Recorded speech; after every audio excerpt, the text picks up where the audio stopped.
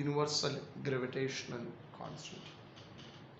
Number 14, when moon comes between earth and sun, the gravitational force between earth and moon increases, decreases या reduces, remains same या unaffected या none of above.